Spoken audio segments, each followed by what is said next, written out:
good afternoon. I'm Mark Stanislav. I work at Rapid7, if you can tell by the slide template. And so today's talk is about research I did for about 7 or 8 months on 9 different IoT baby monitors. So these are not RF-based. These are not just, waves over the air. These are ones that have Ethernet or Wi-Fi and let you actually talk to them over the internet. So there was a little ambiguity, I think, when I put the title in for GrrCON. It's not generic baby monitors. These are all internet-connected ones. So if you're a fan of CSI Cyber, I personally don't touch the stuff. Not something I can probably stomach to watch. But I was told very quickly after by my PR director, Jen Ellis. She apparently, unfortunately, watched that show and found out that the first episode apparently had something to do with like connected baby monitors and hacking them. And I still have never seen the episode, but that's what I hear.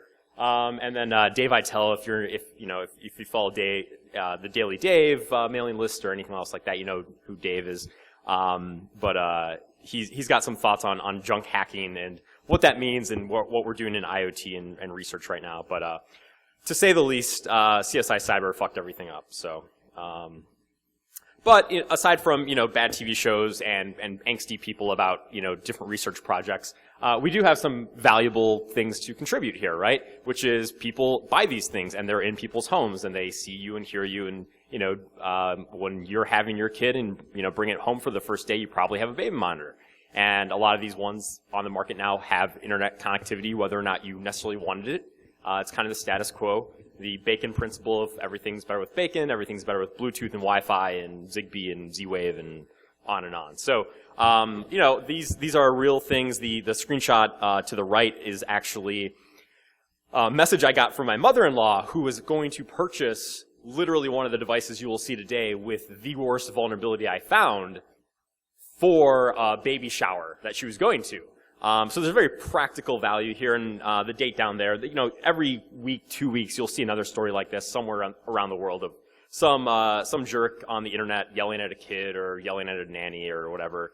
Those are all like well and good and annoying, but there's slightly more risk here than just people getting yelled at on the internet. So what do these devices have? Your typical RF-based ones have actually a lot of features. If you are a parent or have been to maybe a niece or nephew's home with one of your relatives, you've probably seen these devices and they're really fully featured, right? They have full color displays, they have temperature monitoring, humidity monitoring, motion sensors, all this stuff, and these are not even internet connected ones. So the internet connected ones have all those features, plus you can do things like offload the video. So let's say there's a motion alert in the room or a noise alert in the room.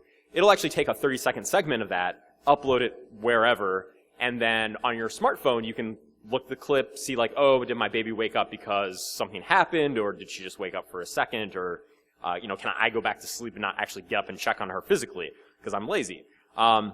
So you have features like that. You have features like you can upload music to the baby monitor to play music through it. All kinds of weird, interesting features. It certainly might not be something that every parent needs, but as we know, whether or not you want an internet-connected device, pretty much everything we buy, whether it's a TV or a Blu-ray player, right? These all have internet, capabilities these days. It's just kind of the status quo now. The problem here, and I've been doing IoT research for a few years now and see this over and over. So while this talk is certainly on IoT baby monitors, don't for a second think that this doesn't represent consumer IoT in general. These are all different vendors we're going to talk about. These are all different platforms they're built on. This is more of like a case study in terms of what IoT looks like, both consumer and a lot of business applications of IoT as well. There's a lot of overlap there. So we see one big area of failure is the supply chain. We have chipsets that come from random, Taiwanese manufacturers, and they come with firmware that have super outdated software and kernels and libraries that haven't been updated for 5 or 10 years, as we'll see later. And these kinds of devices are not being hardened at the start. And so when the supply chain, you get your components, you put them together as the vendor, you are assuming that your upstreams are taking care of security. You as the vendor are not maybe experts in kernel security. You maybe aren't experts in wireless security. So you're trusting your vendors to do the due diligence for you. And that's a completely flawed model right now because the upstreams are not doing that for components. And so what we end up with is a device with multiple vendors in the supply chain and one big device of a lot of, big failures. The other thing is, when we have an IoT device, the benefit and the terror of IoT is that there are a lot of components to make it. I don't mean like physical components, I mean like technological components. So short list here being mobile apps, cloud services, backend services like actual like ones on the device itself, web apps, firmware, hardware, network protocols, wireless, and crypto. That's a pretty short list, really. And so the question is, as a vendor, are you going to be an expert in every single last one of those? Not a chance. Even if you go to a third party, like a security firm, are they going to be experts in every single one of those? Probably not a chance. So what happens is, maybe you have a really good developer in, Python on your staff, or you have a really good, wireless expert. Well, someone's going to screw up the mobile app. Someone's going to screw up the API. Someone's going to screw up the cloud service integrations or the SDK. So there's going to be an area where you're not proficient at, and you're going to fail. And that's where researchers come in, and we find this terrible stuff. And then overall, IoT, and this is something that's slowly changing, and there's some cool initiatives underway to get there. But overall, like the frameworks, the standards, the protocols for what IoT is using is completely undefined right now. There are some people that are trying to, big companies like Cisco, smaller organizations like Online Trust Alliance, there are efforts underway to give some sanity to what IoT is, but right now it's kind of wild, wild west out there. We don't really have a firm grounding of what IoT should look like, how it should be secured. And anytime you don't have really kind of a playbook to work from, there's going to be a lot of missteps. So kind of briefly, I just want to go over, one of the things in talks like this that I think get lost is the nuance of, well, how do you actually do this research? And I think that's the more interesting part for a lot of you in the room. Maybe you want to get into hardware hacking, maybe you want to get into IoT security research. There are hundreds of thousands of IoT devices, and a lot of them are pretty cheap. So if you want to get into this space, you can go to a Best Buy and buy something off the shelf for $50 and then apply these kinds of techniques and do your own research and, do a talk like this that people hopefully come to. So one really good example, one of the easiest ways to start going after software is to go after the actual firmware. Now firmware, what we think of maybe 20 years ago to today, firmware today is basically just a Linux OS on a, flash. I mean, that's what firmware is to the modern definition.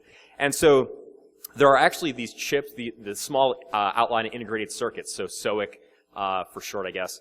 And these chips often are flash packages, and they can be in a variety of size of megabytes, and the overall flash will actually have your entire Linux operating system. It'll have your entire file system, all your good stuff, all your binaries, all your config files.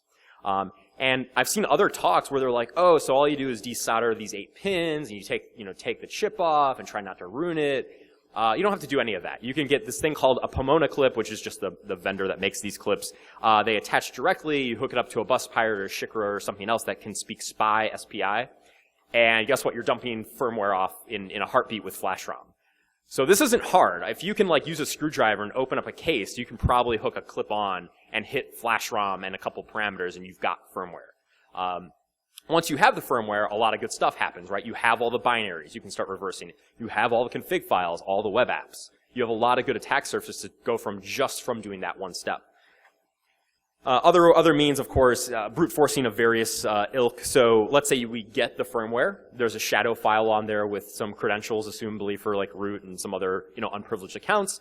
Throw it through CUDA hash, octal hashcat stuff, and you maybe get some backdoor passwords, because a lot of these devices have hard-coded backdoor passwords.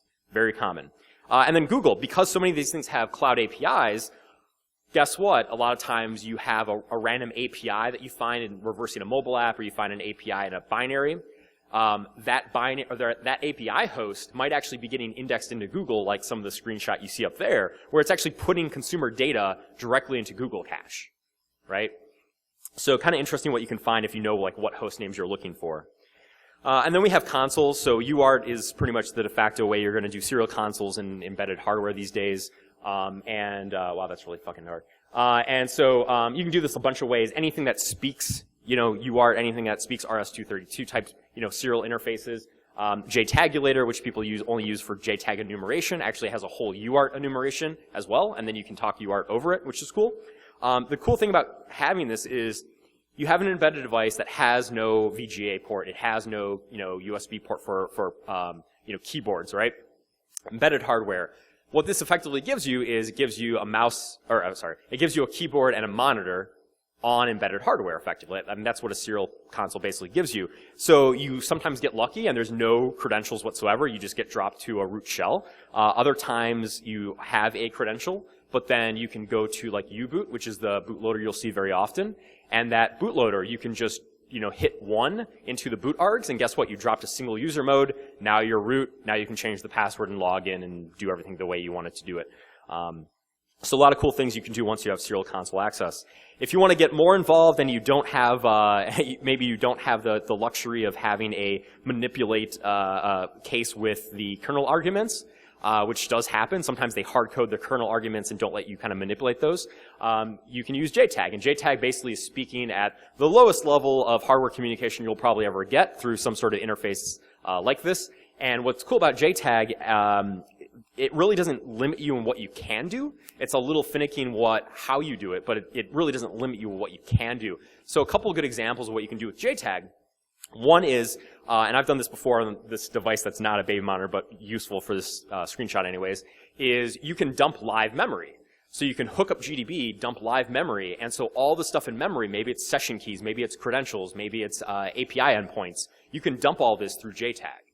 And so even if you can't log into the device, you are taking live memory out of it. The other thing you can do is manipulate memory. So let's say you actually kill execution of this device as it's booting up the kernel. You can actually manipulate the bytes of memory to overwrite those hard-coded kernel parameters and actually still single user mode the device even if it was supposed to not let you.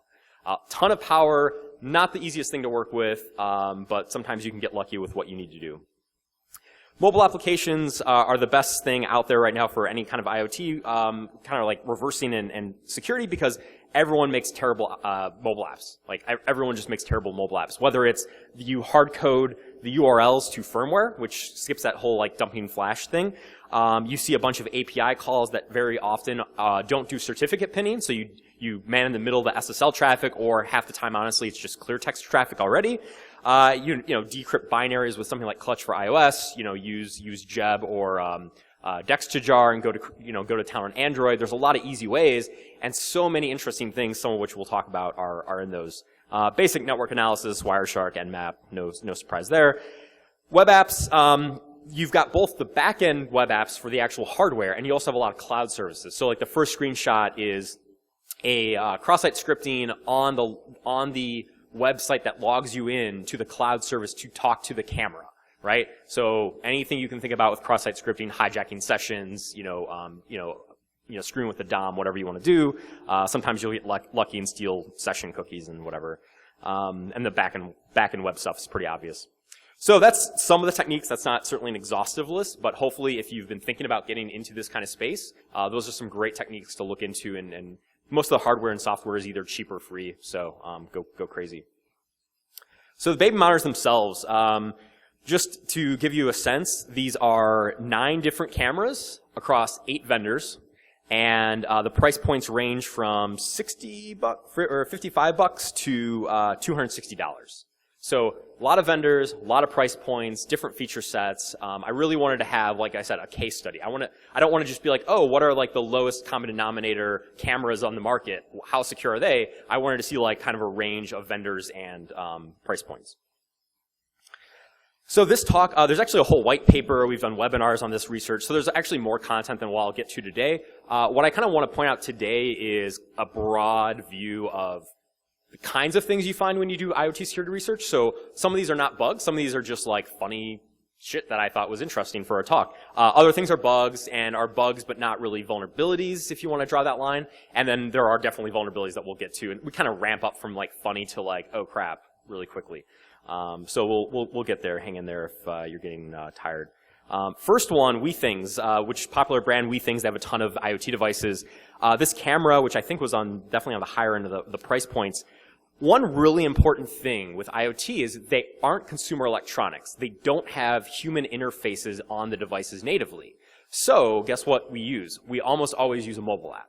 The mobile app is our lifeline for controlling these devices other than unplugging the device. And so this is a camera where it has a feature specifically that says, baby monitoring is disabled.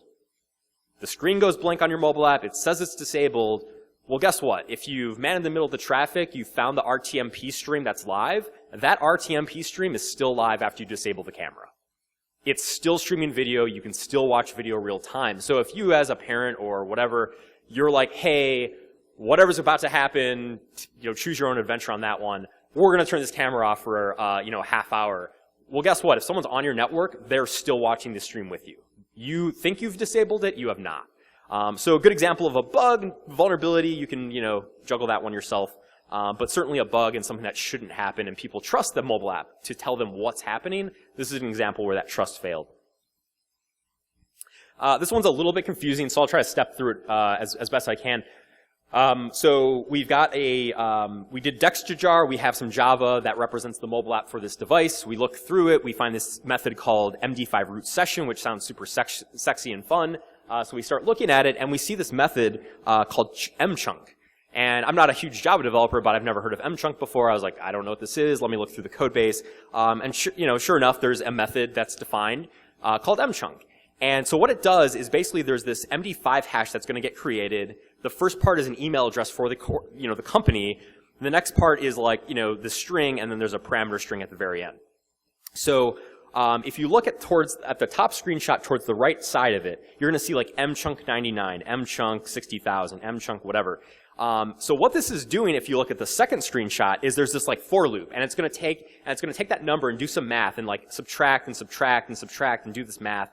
And basically all it's going to do is obfuscate that password, or that the core part of the password that is now becoming that MD5 string, right? It's an obfuscation routine to hide this stuff in the code. Well, fun fact, there's actually a return statement at the top of the for loop.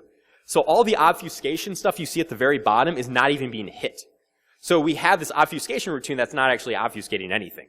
And now whether that was a final decision by the developer, whether it was like, oh crap, I forgot to like take the return statement out during debug, we don't know why it happened, but what we do know is that clearly the developer was going to obfuscate it and then didn't for one of many reasons. And this is the kind of stuff that you will only see by like going through mobile apps or going through binaries, stepping through them, looking at the best effort decompilation, and looking through these things and actually understanding what might have happened there and why.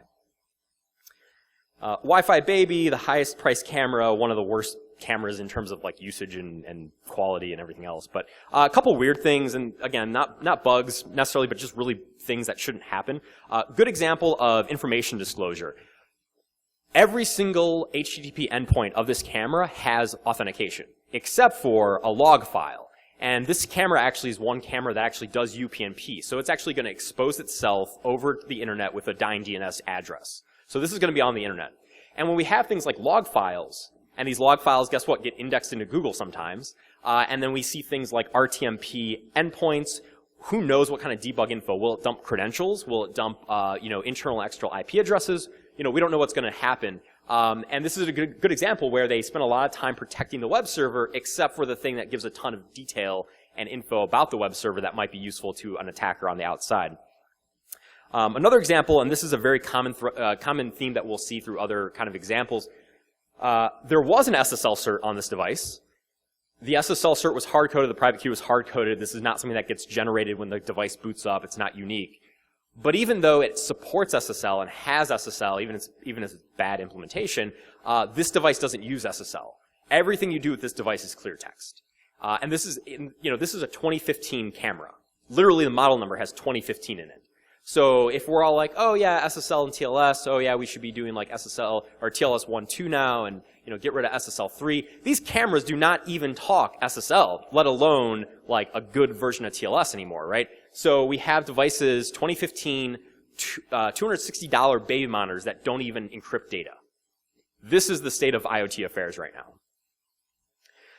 As a better example of another point of $260 cameras and IoT and baby monitor, UPnP remote code execution bugs from 2012. CVSS10, like go into Metasploit right now, you'll find targets for these bugs. These bugs in a brand new device, off the shelf 2015 model, still have CVSS10 remote code execution bugs from 2012, right? So when you think about like, oh, like how bad could these devices really be? Like, oh, they probably have some bugs. This has like a direct, you own the camera bug. And again, this camera sits on the internet UPnP. You have direct, you literally direct connect, drop some fancy assembly, and guess what? You're on that camera now and doing code execution. Lens peak of view, this camera's a piece of shit. You can tell because it looks like a piece of shit.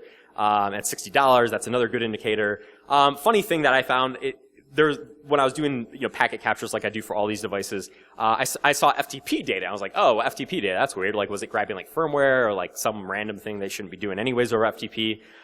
It turns out every single camera is given FTP credentials that are unique to that camera. And there's this email configuration file that gets uploaded that's completely blank.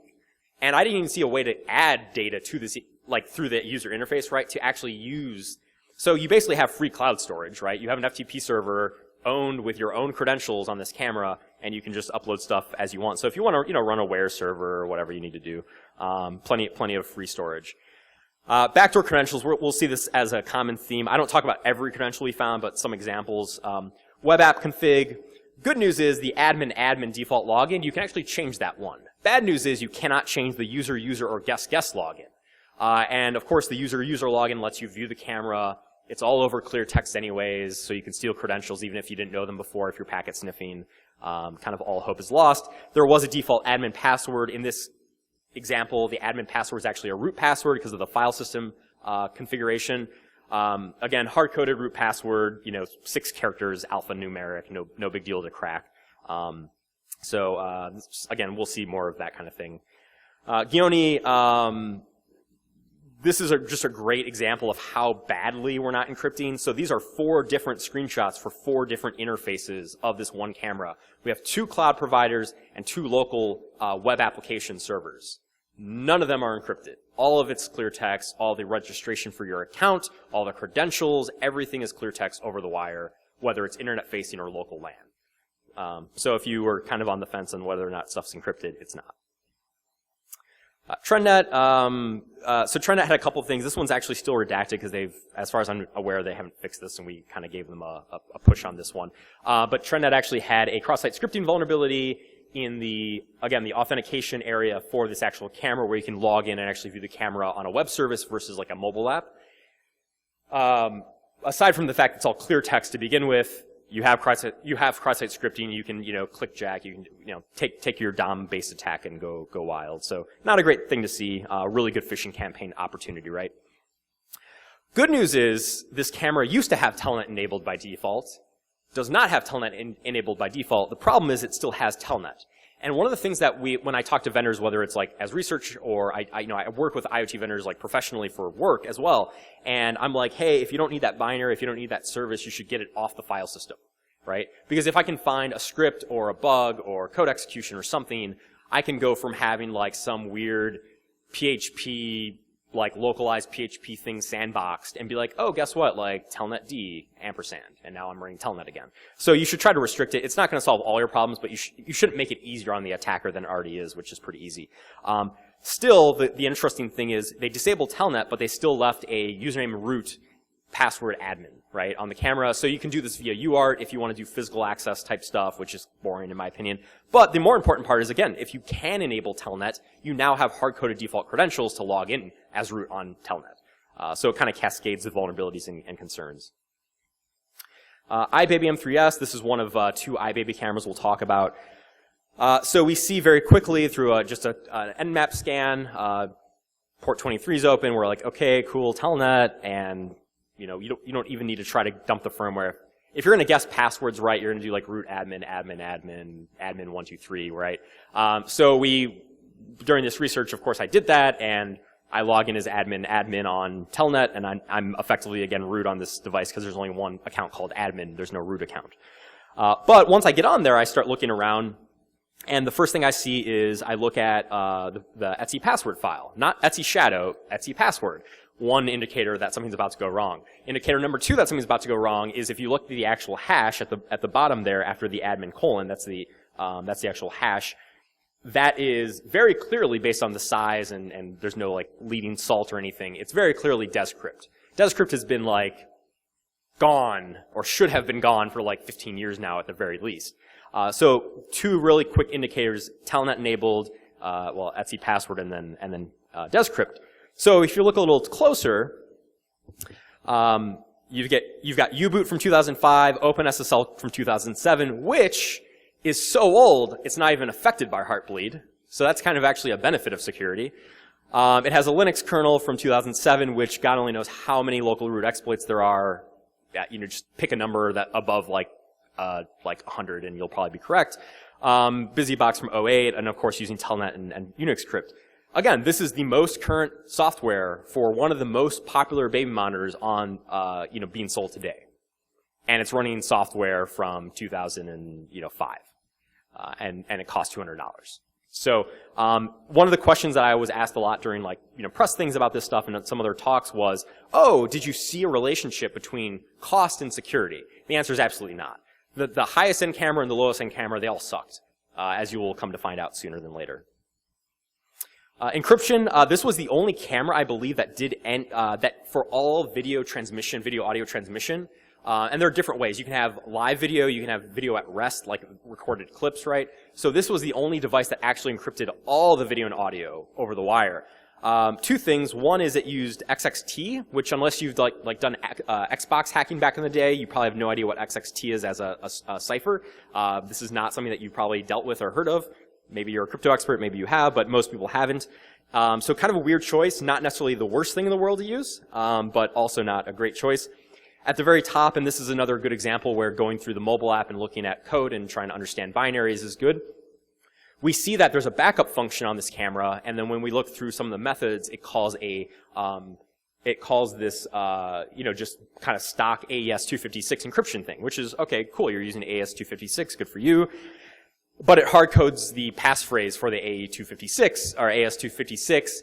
It also uses ECB mode, which is, again, a crypto thing that only a few of you care about. But overall, it's one of those things, if you ever find a config dump, they get indexed on Google, someone leaks data, there's a bug that lets you export an encrypted backup, take your pick.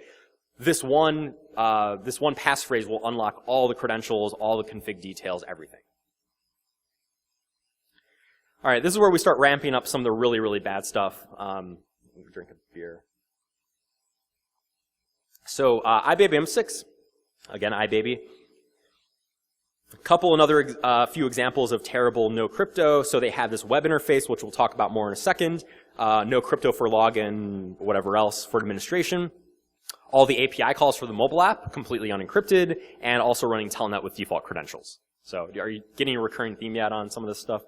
Why this website's important is, if you look at the left side and the right side, like you see there's very clearly a problem. That used to not happen. So that error output, that exception handler for not being able to call like a hashing function or whatever it says up there, that used to not happen. And before that happened, we had this. So very subtle detail that there's no way you can probably see on this screen because the resolution's terrible. The top one where it says proper account is mark.stanislav@gmail.com. The attacker account is mark.stanislav, no dot, no period in the middle, @gmail.com. If you're familiar with how a lot of email handling works, the actual period for Gmail doesn't matter. It's the same account. You can't register 2 different accounts for it. So what's really easy, and you can do like +1 or +foo or +bar and it'll do the same thing. But, for testing purposes, these accounts are completely different, right? When you sign up with an email address, that's a complete unique identifier for that account. So I signed up for 2 accounts. One account's attached to the camera, the other account's for testing, okay? In the background and the foreground, you can see the same screen. Why that's a problem is because only the proper account is attached to the camera, the attacker account is not attached to the camera. And in the parlance of our industry, we call this a direct object reference, where you basically put in the object ID and it doesn't actually do authorization check for the object ID that you're looking at. This is like the Weave case, right, with AT&T data. So I go to the serial number of this device, which is the literal serial number, that 4106 AECV or whatever it says. Very small key space, obviously, and it's, again, a serial number, so you can kind of guess how that number is created. And so once you're in there, you're like, okay, there's some basic info, like some of that stuff might be interesting, whatever data. But there's this tab called alert information. And alert information is kind of interesting because I went here, I was like, oh, weird, like there's all these broken screenshots. Maybe the site doesn't work anymore, maybe it's broken or whatever. Well, I looked again and I was like, actually those are those are alerts I made. Like I remember those timestamps and I remember testing the camera and I know those are actual alerts. Like, so whatever the screenshot's doing is not really relevant. So when you look at the HTML, you look and the screenshot of course is linked and the link is an AVI file name. Well, you get the AVI file name, you man in the middle of the mobile traffic, and the mobile traffic has, God, this is terrible looking. You have mobile traffic that has an Amazon S3 bucket. The Amazon S3 bucket is one bucket for all accounts. It has the actual serial number in the actual URL.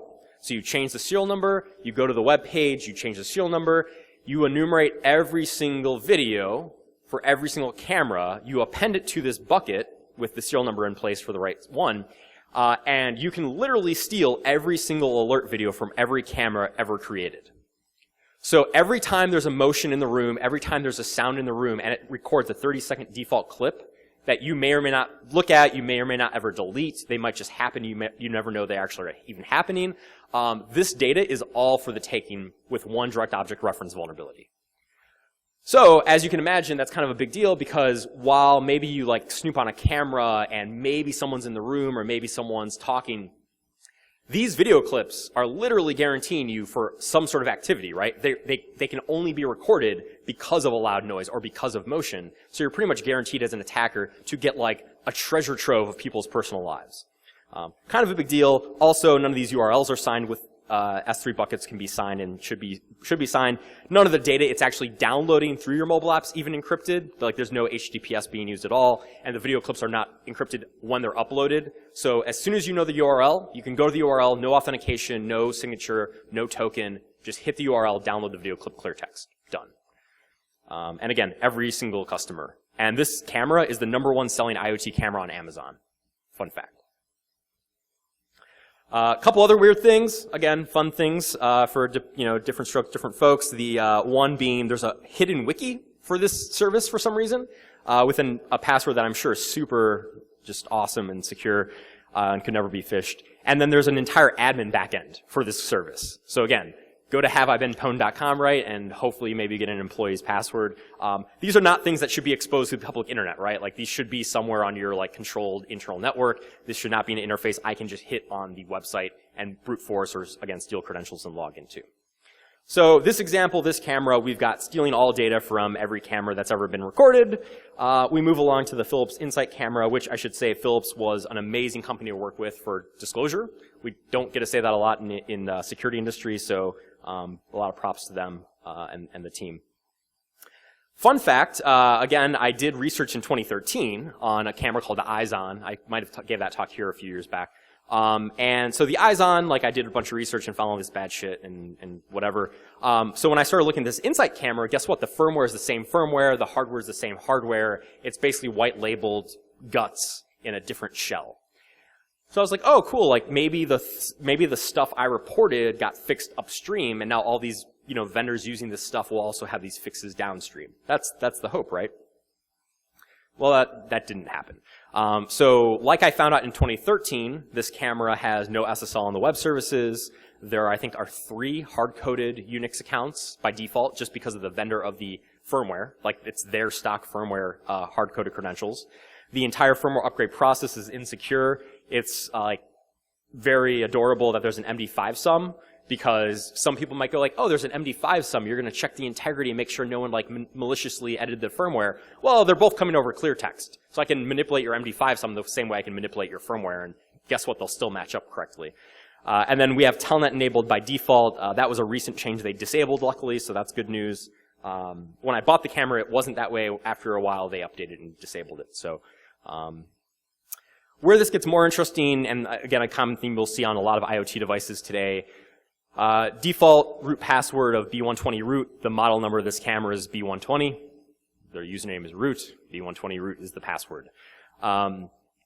There is an admin password. Now, this is one thing that changed versus the Eyes-On camera I did research on. The Eyes-On camera used to have a hard-coded admin credential for the web app that would talk over and actually do like kind of API call security. So what they did, and maybe what these guys also kind of followed suit on, was they actually decided that they would do something really super secure and take the MAC address of the device, make an MD5 string of it, truncate it to 10 characters, and that is now your secure token. Because, of course, MAC addresses are private on the network and no one can look at ARP cache and figure out what your MAC address is. So, again, it's one of those things like if you know a camera's on the network or you look up the OUI of the manufacturer and you're like, oh, that's one of those cameras, you can actually make your own admin password for that camera and have your own backdoor admin account. When we're talking about, and kind of a foreshadowing to what I was talking about earlier, where you should like get rid of services you don't need, get rid of binaries you don't need, they disabled Telnet, yes, but what they did is they created this thing called cam_service_enable.cgi that all it does is start Telnet. So you combine the known password creation with a known URL to enable Telnet with a hard-coded backdoor root password, and guess what we have? We have remote shell on Telnet now again. So they disabled some like insecure process, they fixed an insecure hard-coded password, and completely still shot themselves in the foot. So we're back to square one. The one in the bottom corner is actually really interesting, and this gets back to the supply chain problem. Well, a lot of this is all supply chain problem, by the way, but Weaved is actually a third-party cloud service that provides cloud services for IoT vendors. They work with a bunch of platform providers and a lot of vendors, and so they were providing the interface to which they were doing like live streaming. Like that was the functionality Weaved was like supporting. Well, Weaved, when I was going through it, I was like, kind of like looking around and just like dorking around on some stuff, and I found like some cross-site scripting. And I'm not a person that really gets super excited about cross-site scripting. I find it super boring and generic and not really interesting. However, the one thing I noticed a little bit after I actually found the bugs I found was I was going through this stuff so quick, because when you're researching 9 devices at one time between work and life and everything else, that's a lot of stuff to look at, right? And so I kind of just skipped. I was like, oh, cool, cross-site scripting. I'll like note it and come back to it later. Well, I came back to it later and didn't realize I'd actually found stored cross-site scripting, which is slightly more interesting than reflective, because the same back-end interface to which the admins of the service are going to view this database data in their console, like administratively, is of course the same front-end, views and stuff, just like different authorization levels and permissions. So I can change the device ID of this camera, make a name where I do cross-site scripting, and they didn't use HTTP only, which if you're not super privy on this kind of stuff, HTTP only basically prevents JavaScript from actually looking at session data effectively on a specific cookie that you set that Boolean for. So what that does is prevent from me stealing your session cookie, putting it into my own browser, and now I'm your session on my browser. Well, if I can do cross-site scripting that's stored and it affects a back-end admin interface, guess whose session cookie I'm stealing? I'm stealing the admin of the entire platform, right? So this isn't just this camera that I own. It's not just this vendor using this camera. This is every single cloud-providing IoT vendor using Weaved. I can steal session and actually log in as that admin for the entire platform. So a very simple bug that I was like going to throw away and not even talk about today, I just happened to take another look and realize what I had found, and guess what? It was a complete platform takeover for an IoT vendor.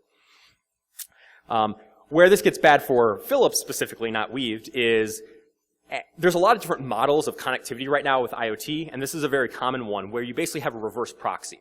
So we have a camera behind a home network. The home network talks, to the internet talks to the mobile device. The question is, how do you talk to the camera behind your home network?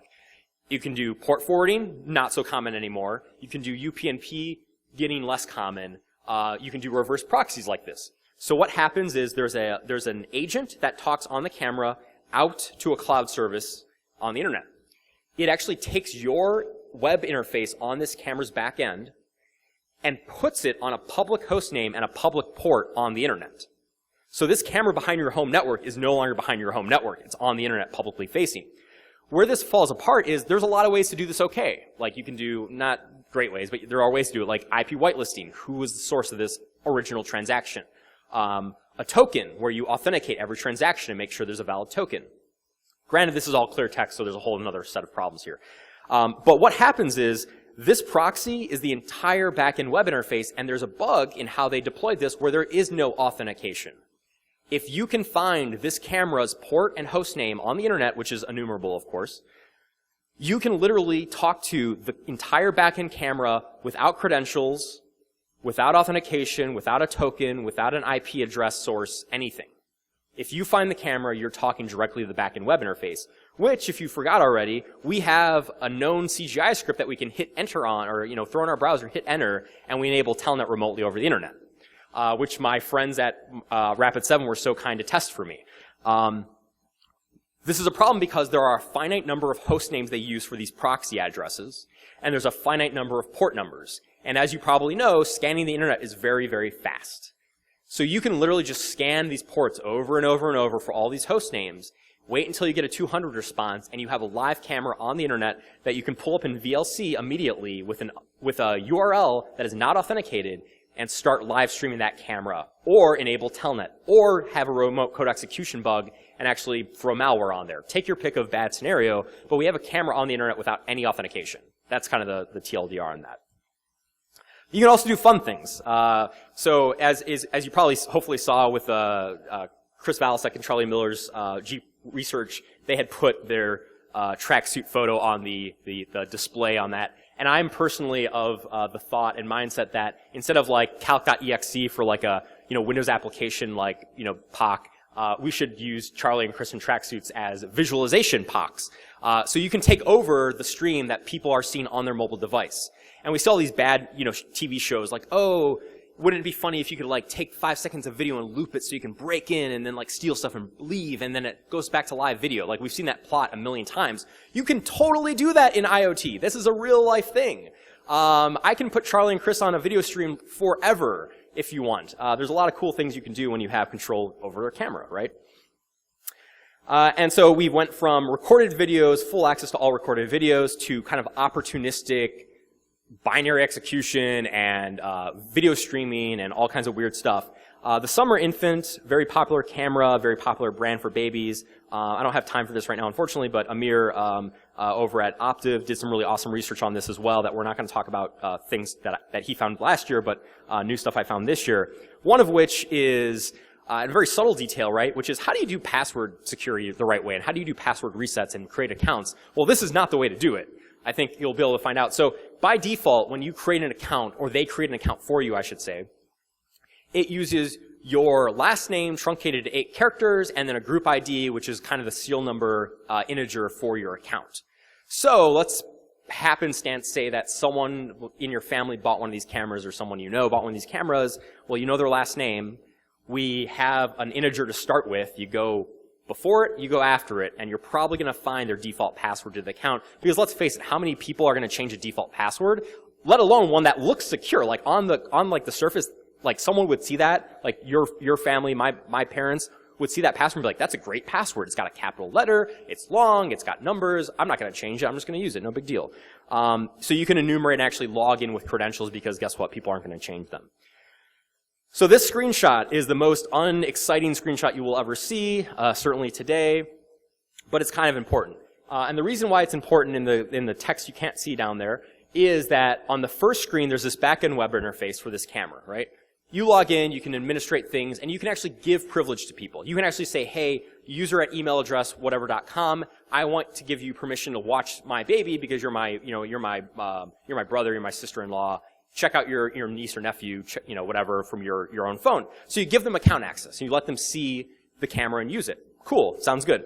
The problem is, and what you can't see down there is there's a very simple curl command. And the curl command has a first name, it's got a last name, it's got an email address, and it's got this group ID serial number thing, right? The thing it doesn't have is authentication. It doesn't require basic authentication, it doesn't require a token, it doesn't require OAuth, it doesn't require password, it requires no authentication. So guess what that means? If you start at a really low number and go to a really high number and you run a for loop, you can create accounts on every single person's camera out there. And then just open your mobile app, log in as them, and you're watching the video stream live of that camera. And you can even control the camera too, because that's a good feature to have for an attacker. So again, very unsexy thing, very boring bug, because guess what? IoT security is not good. It's very bad. All the bugs you've seen today, all the issues you've seen today, I guarantee 90% of you are like, oh, that's not even a good bug. I agree with you. They're terrible bugs. But guess what? I'm taking over thousands of cameras at one time on the internet. That's good bugs or bad bugs. That's a useful thing for an attacker. And when we see like one-off stories about like, oh, so-and-so broke into one camera and like yelled at a nanny. Cool, they broke into one camera. We've literally taken data and camera access over for tens of thousands of devices from 3 different vendors with crappy web bugs. So, and IoT platform takeovers on top of that, right? So disclosure stuff.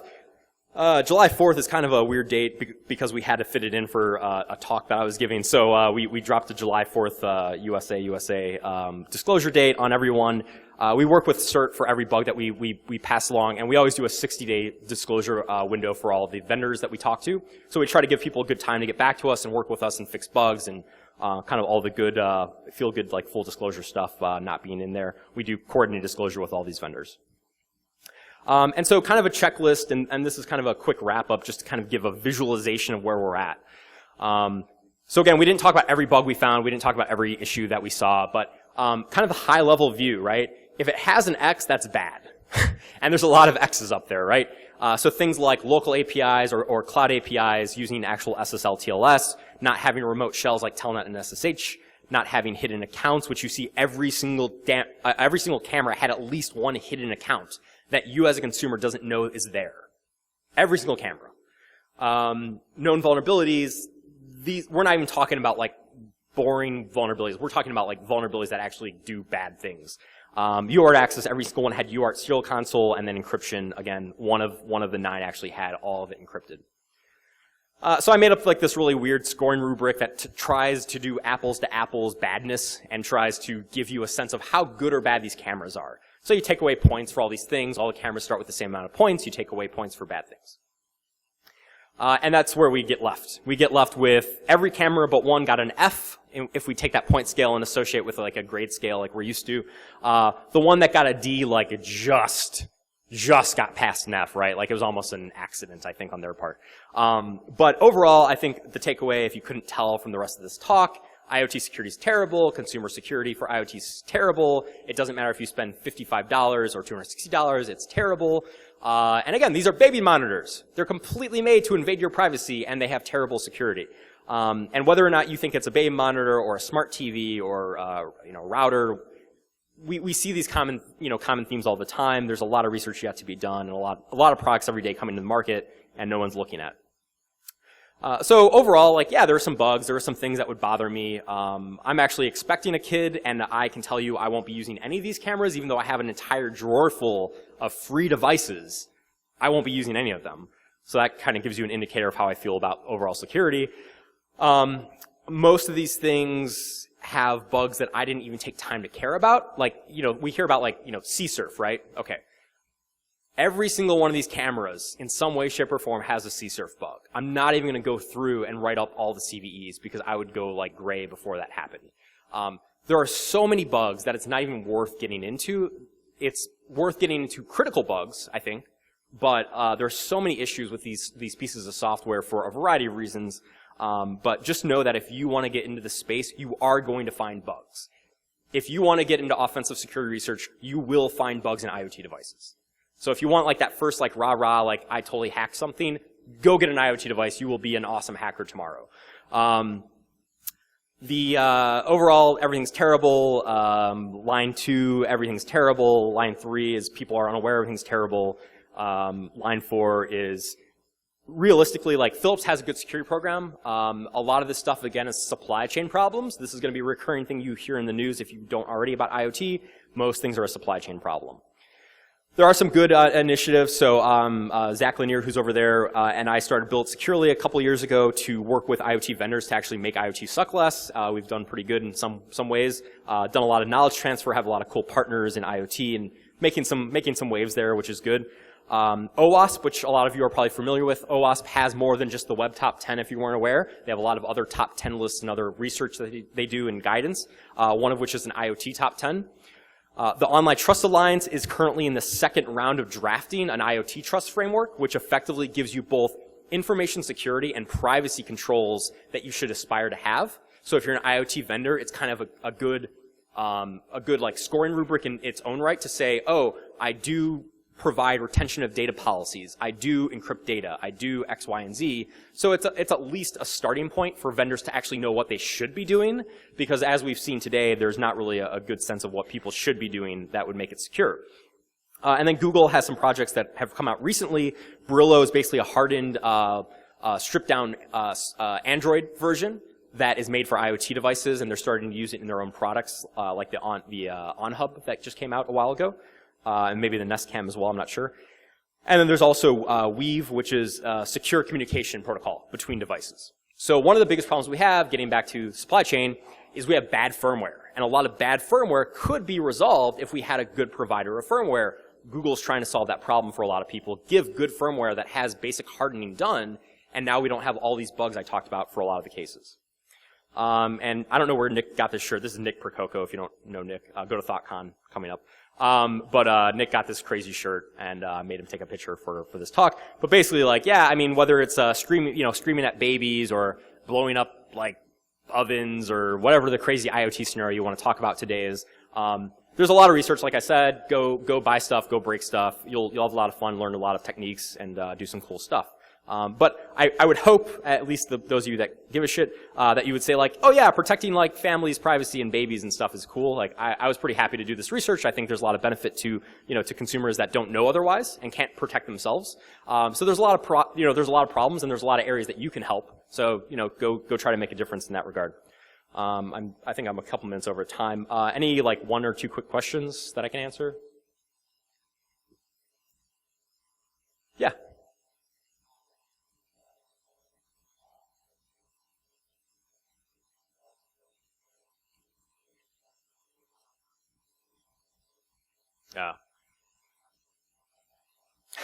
So the question basically is, I looked at cameras that sucked. Are there cameras that don't suck? So I'm of the mindset that honestly, if you don't need some of the internet connected features of a baby monitor, you should just get an RF monitor. Are RF based monitors still susceptible to attacks? Absolutely, right? However, are you susceptible to attacks across the entire internet? No, you're susceptible from like the weird down the street from you that has the knowledge to do like software defined radio stuff. So that's a really mitigated attack surface versus the entire internet, right? So that's my personal opinion. I do have I have a drop cam that I have in my house that I love. I'm kind of worried about some of the new things I've seen with the Nest version of the drop cam, but overall, pretty solid camera, good security team over there. Overall, the less features you need, the better. Buy the camera with the least features, because the more features mean more attack surface, right? It's the same principle that we do with everything in security. Any other quick question? Oh, Dave, you look amazing. Are you?